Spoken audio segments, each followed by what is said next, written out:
My dear brothers and sisters, when we reflect about the first sin, original sin of Adam and Eve, let us read Genesis chapter 3, verse 4 onwards, 6 onwards. We read like this. When the serpent tempted Eve, so when the woman saw that the tree was good for food, and that it was a delight to the eyes, and that the tree was able to be desired to make one wise. For good for food, desire of the body, desire of the eyes, and desire of the wisdom, desire of the mind. So these three reasons were the sin of original sin. Praise the Lord. Praise the Lord. These three things led that persons, the Adam and Eve, to original sin. Desire of the body, desire of the eyes, and desire of the world, desire of the riches of this world. And then as a result, she took of its fruit and ate. And she also gave some to her husband who was with her, and he ate. The one who commits sin is a contagious sickness.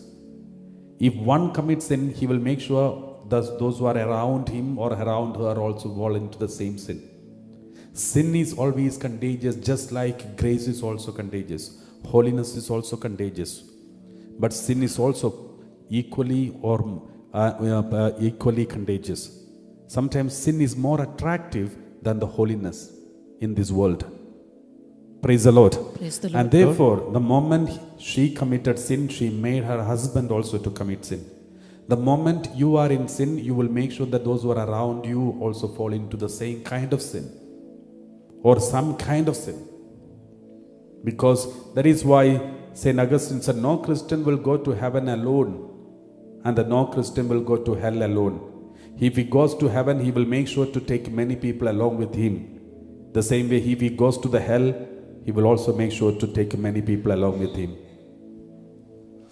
And then, after they committed sin, they ate the forbidden fruit. The eyes were opened. Let's read verse 7.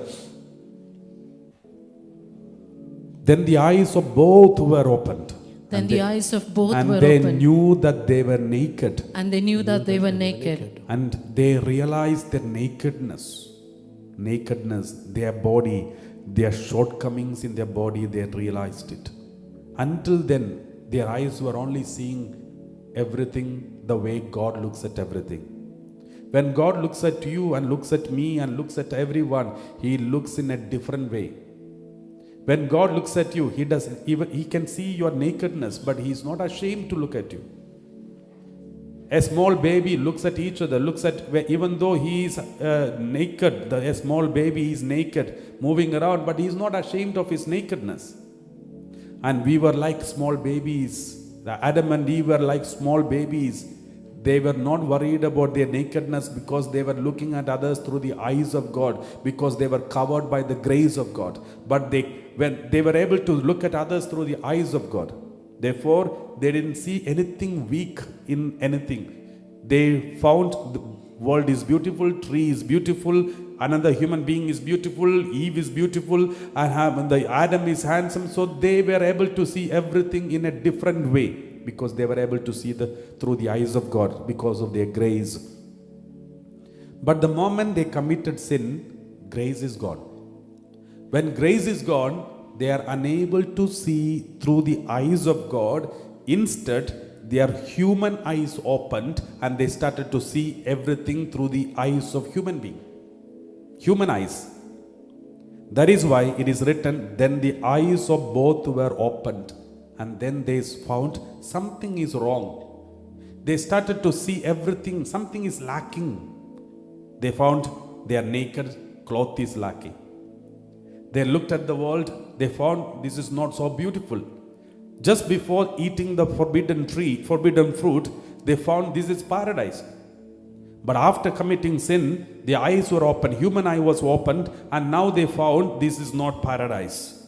Though they were still in the paradise, they could not enjoy the paradise. When you commit sin, the paradise where you live will become hell for you. Even though you are living in a paradise, you will not be able to enjoy it because you are looking at everything through the eyes of human being, not through the eyes of grace, eyes of God. Even if you live in a retreat center where there is 24 hours adoration, worship and prayer and all the retreat and preachings going on, still you will feel this is the worst place that you are living in because you have lost the grace. The same way, even if you are in the best family in the world, still you will feel you are in the worst family because you lost the grace and you're looking through the eyes of human being, no more through the eyes of God. They were in the same place before sin, after sin, because the Lord has created the whole world as a paradise. Before sin, the whole world was a paradise for them. After sin, they felt God has chased them out of paradise. They are no more in the paradise. But that is not true. The changes happen not to the paradise, change happened to them. They are in the same place. They lost nothing outside, but they lost something inside. They lost the grace. Now they are no more able to see through the eyes of God, but now they are looking at through the eyes of human being. Praise the Lord. Praise the Lord. This is the difference, my dear brothers and sisters. When many of us are still looking at each other through the eyes of human being, that is why we see the nakedness of other person, but we don't see a human being in front of us. Sometimes we look at other human beings part by part, organs by organ, shape by shape. But remember, human being is not a collection of body parts. A human being is a person, a child of God. Only when you are full of grace, or when you are filled with the grace, you are able to look at the other person as a human being, as another child of God. Until then, when we are in sin, we will look at other human being as something for our use. We only see the nakedness. Praise the Lord.